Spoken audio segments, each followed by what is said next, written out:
Hello, my friends. Welcome to Let's Talk, produced by Wise Mindly Inc. I'm your host, Coach Che Marville. In this space, we dive into transformative conversations that hopefully inspire you to grow, heal, and have a deeper connection to yourself and to the world around you. So, let's talk, let's connect, let's grow together.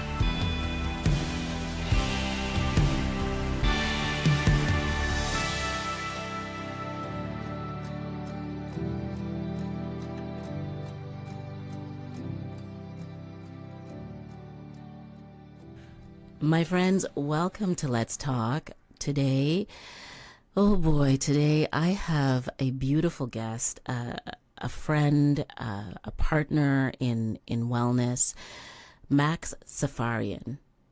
That's bingo. Is it? Yes, perfect. Oh my God. I remember it by saying Rastafarian. Is that bad? Max, no, I'm so excited. I'm over the moon. I've got to calm down because, my friends, Max is the founder of Goji Yoga and Wellness Studio here in Oakville. It's the second studio.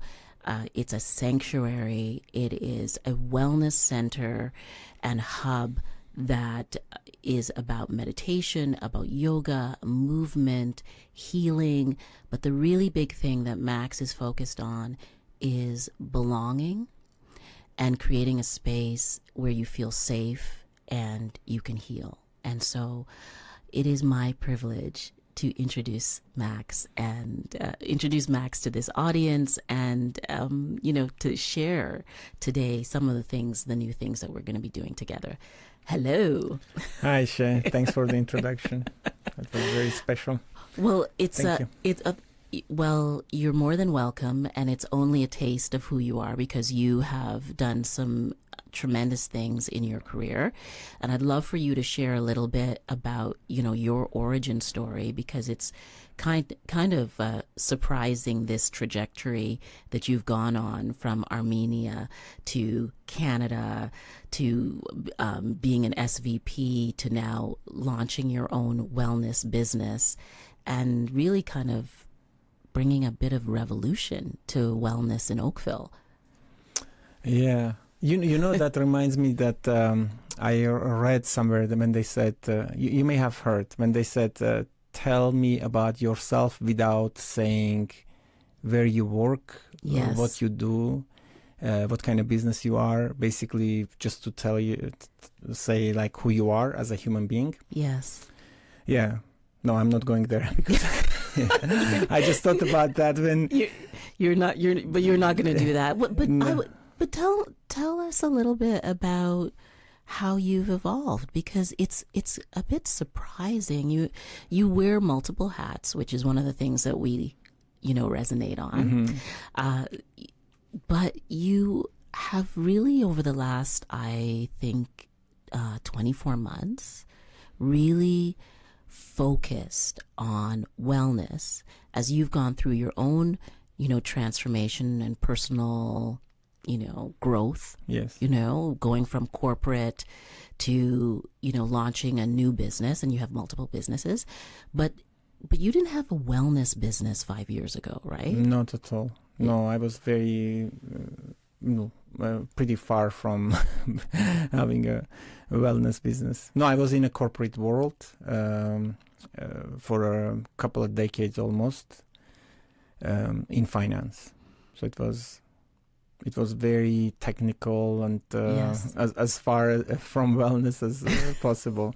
Although we did some corporate programs, like a day, wellness day, but it Yes. was like very, very rare. Yeah. So wellness, I never thought that I would be in that field and I would own a business. Why there. why did you get into wellness? Like how did you get inspired? Yeah. So the real story is that my now ex wife, she got into yoga, Yes. and then she became a certified teacher, and then we started the studio a couple of years ago from very humble beginnings. And then that kind of forced me to get into yoga. When we had the studio, that we had no members, so I had to come and be. You were the member. You were member number one. Number one, yeah. While she was teaching, or we had some other teachers coming, and so like that, I was like a heartbeat in the studio. Yes. But then I realized I noticed some significant changes when I was doing yoga. For example, I had some chronic back issues that I've gone to cardio and physios, and it kept crept up once a year at least. Yes, and then when I started doing yoga, then all of a sudden it went away. So then I saw firsthand the benefits of yoga, at least physical. And then slowly I started seeing that it also has, when it comes to being mindful, because we did lots of workshops in mindfulness and breath work. Yes. And I started seeing some of that impact on myself. But here's the thing, though. You were in the midst of like a lot of transformation. It was during the pandemic, right? Yes. Your company, they didn't go out of business, but they downsized dramatically, and Yes. they got rid of the sort of the senior team. Yes. Right. I was one of the first ones to go. Yeah. I was the test subject. That happened to me too in 2020. It was like they were getting rid of people, and then you were forced to really like restructure your life. Yeah. So from being in just basically expecting a regular paycheck, selling your time and working on somebody else's vision, then all of a sudden that's taken away from you without any warning, and then you have to figure things out. Yeah, so that's when I was I had the idea of not going back into the workforce as an employee. As an employee. And did you start another business also, or did you have another business prior? No, so I always had very on the side like a part-time marketing business, and then when this happened, it gave me an opportunity to more seriously focus on it. Yes. And so just like tracking back, so you've got this kind of traumatic thing that happens with the work, like your corporate job.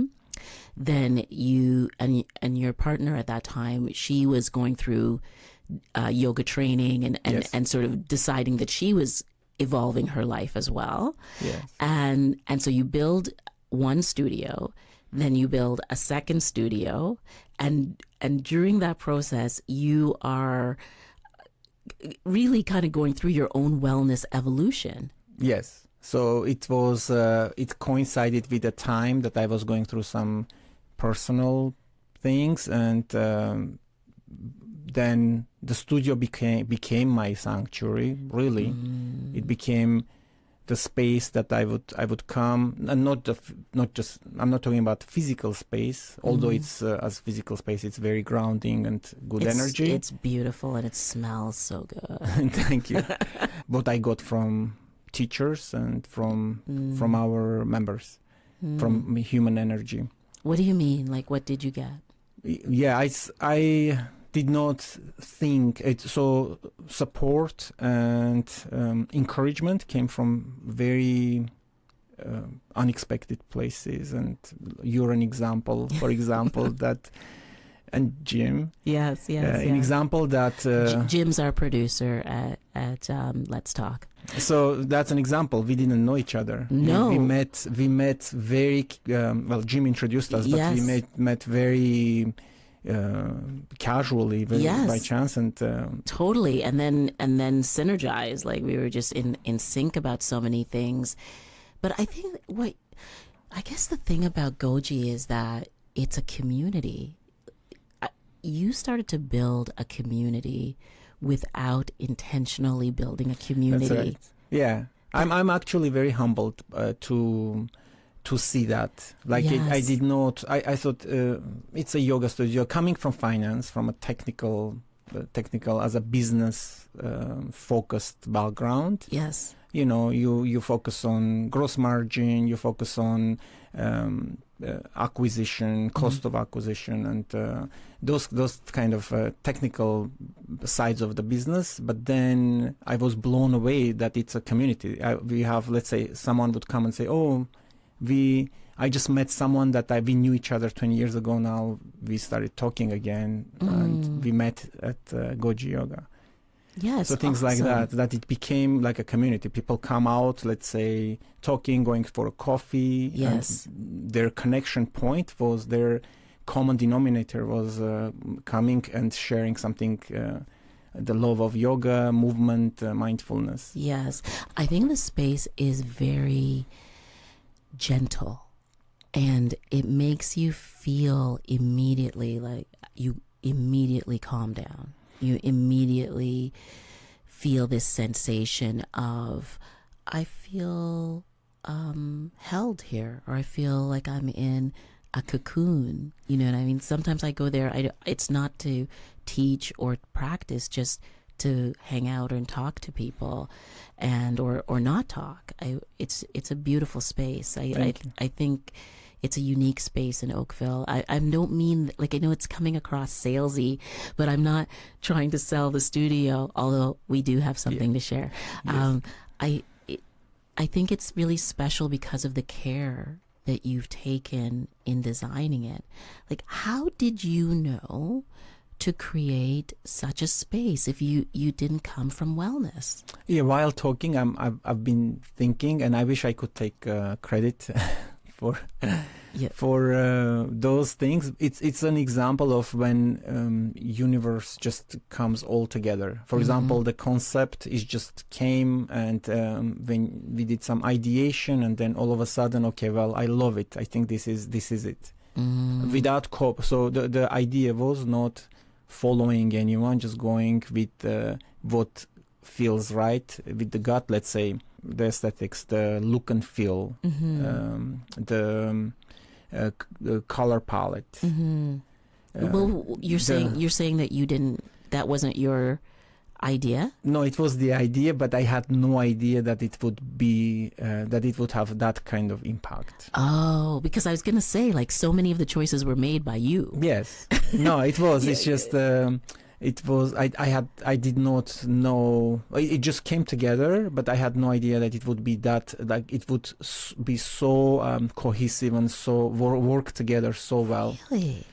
So, do you feel sometimes like you were divinely led, that somehow you've been led to do this work or create this space because you weren't thinking about it from a strategic point of view? There is lots of strategy involved. Let's say when it comes, for example, the style, and we talked to Jim about that. The style is it's the Japanese and Scandinavian minimalist style. Yes. The coloring is very grounding, very earthy tones. Yes. So now some of those are strategic, but how much it has become, it was not by it was not. For example, things like when you walk on a carpet. Yes. It is soft which matches kind of, when you walk, you kind of expect it to feel a soft something under your feet. It just was a decision that we made. Okay, well, I should have a carpet, and I want it to be soft. I had no idea that it would add.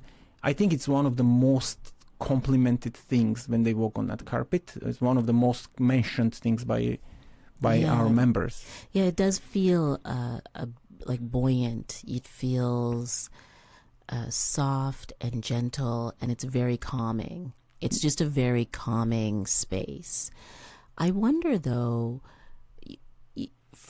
if you could just like kind of get back to, like, tell us a little bit about your origin story. Like, how did you evolve? Because nothing is by accident. Like, all of these pieces that have been coming together, it seems like it's just pieces of your history that you've been putting together in this beautiful tapestry that you now call Goji.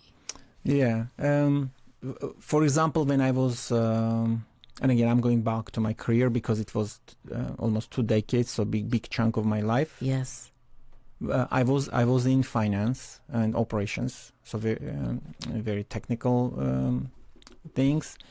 I always had, because I did my MBA in specialized in marketing, I always had a marketer in me.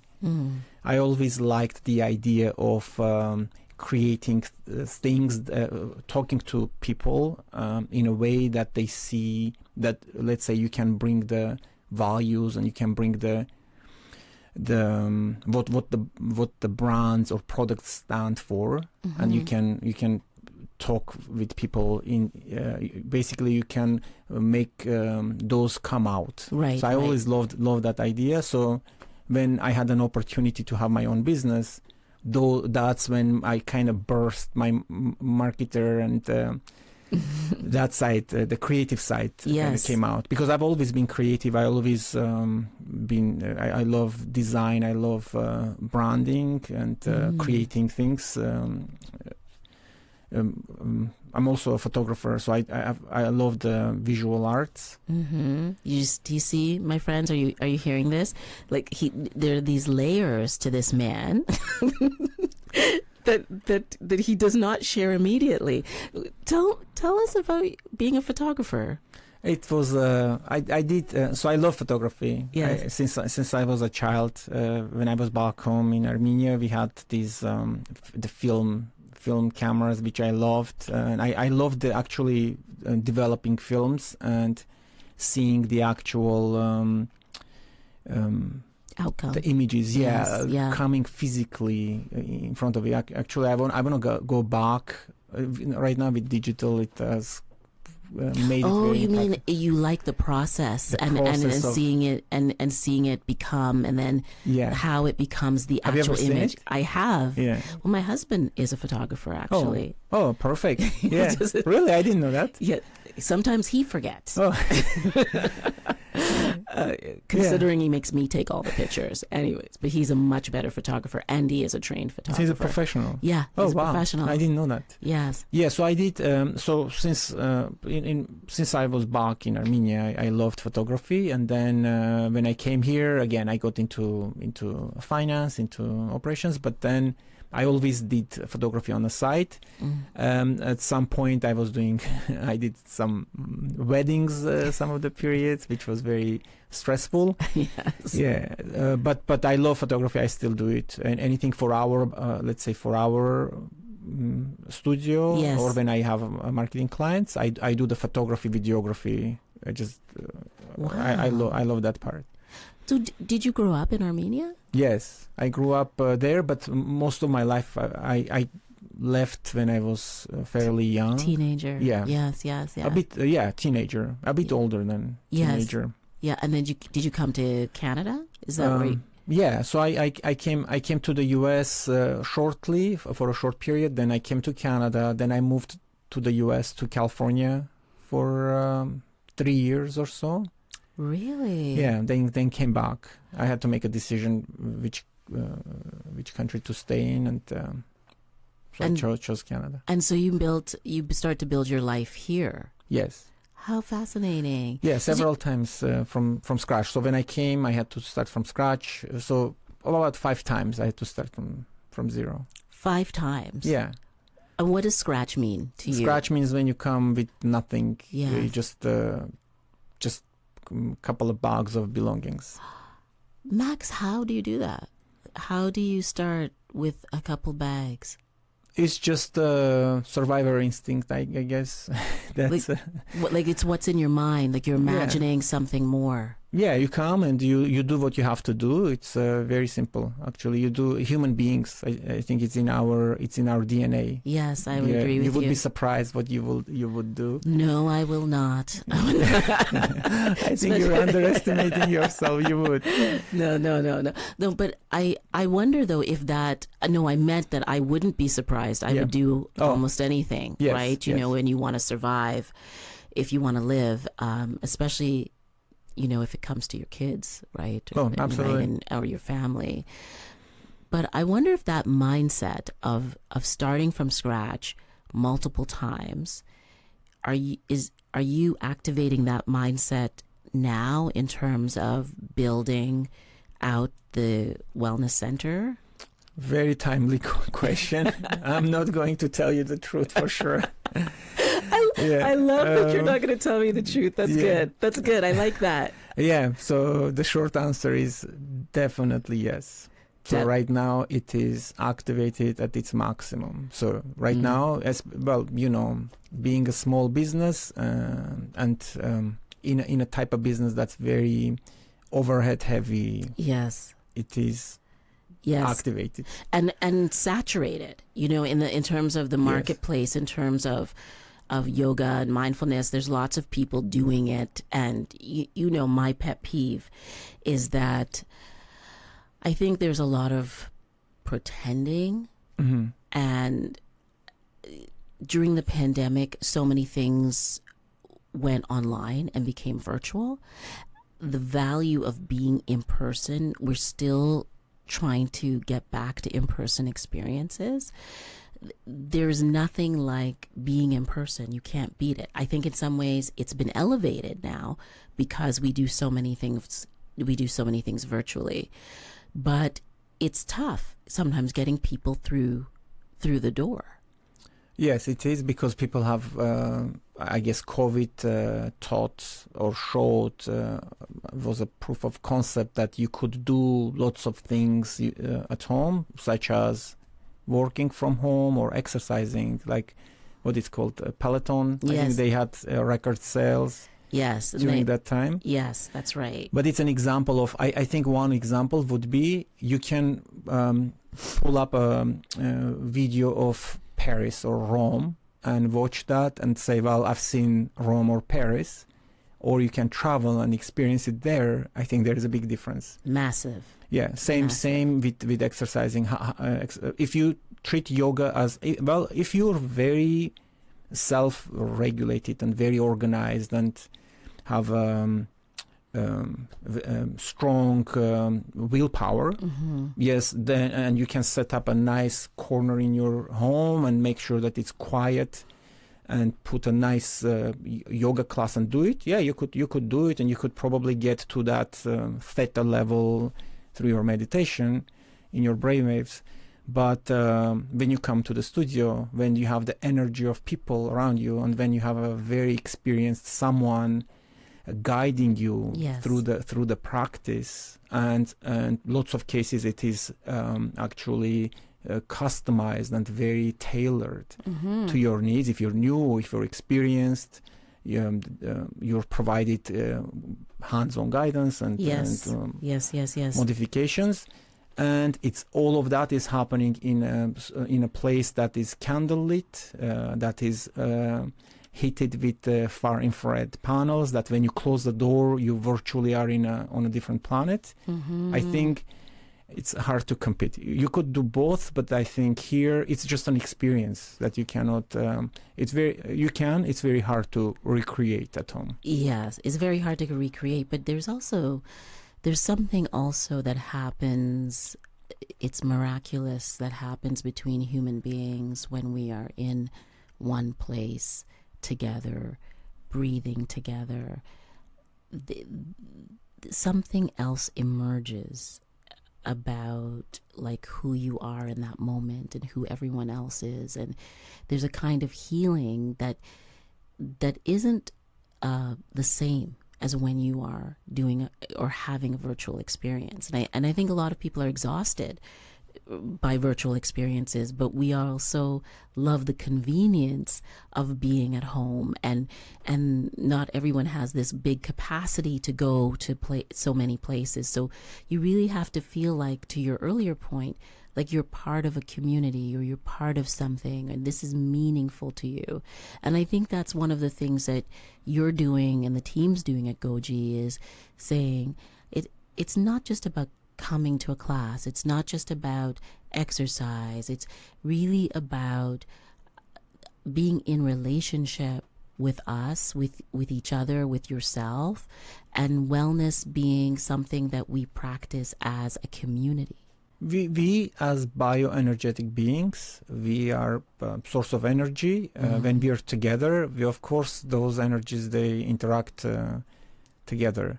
I genuinely love when people come. I have a genuine smile when they come. I know all of our members by name. Yes. when they come, and they see how welcome they are, and we have meaningful conversations, not just oh hi, how are you? Sometimes get deeper conversations, sometimes lighter. And it's completely, I find it's very different, and it's a community. People come, some people come because, and you can tell, same people, they come together to the same class, and then they ask, oh, are you going to come tomorrow for the same class? Yes. Because now they have a, what do you call it, accountability friend. Yes, and connection. And that hormone, like that oxytocin, that dopamine, that makes you feel like that stickiness, like I'm connected to this person, I'm connected to this place. That's what happens when you start going, right? Absolutely. And that's not to say, I'm certainly not suggesting that virtual experiences are not valuable and aren't good. They absolutely are, and they're a part of the process, but they're not the whole process. And this is why, like we started many months ago creating a new program, and it's I'm so happy about it because it's part of the launch of my book called Rebirth, and I'm so grateful that you're creating space for us to create this program for women over 50 who are either going to be yoga teachers and meditation teachers, or people who want to learn about their perimenopausal body. And I don't think there's enough spaces where we actually can talk about those things. I think we should talk about men's menopause as well. Yes. Like that would yes. excellent. That's on the agenda, actually. That's on the agenda. What do you think about men needing space for wellness? Oh, I've been told several times by people that I respect that it's one of the things that right now we need, and it's not enough. For example, there is women's circles, there is lots of programs and lots of spaces for women, not enough for men. I think just because men are always viewed as strong and like they invincible, which they're not. There is lots of need for emotionally supporting each other and sharing experiences, because lots of us, we go through similar things together. Just sharing and being there. 100%. As a bro, I think it's it's well worth it. Yeah, I was thinking of doing like can I mention that here? Like a yoga and beer. You must. Yoga and beer, something like that. Yes. Yeah, you're gonna get a license, like a. They can drink and they will come for yoga. Not that we, do alcohol at the studio, but to do something fun and something that's male oriented. I'd love to do something like that. Do you think that men, gosh, I can't stand when I generalize. Do you think that there are demographics of men who are interested in the holistic side of wellness? So not I'm lifting weights and getting stronger bros, but which that's all good too.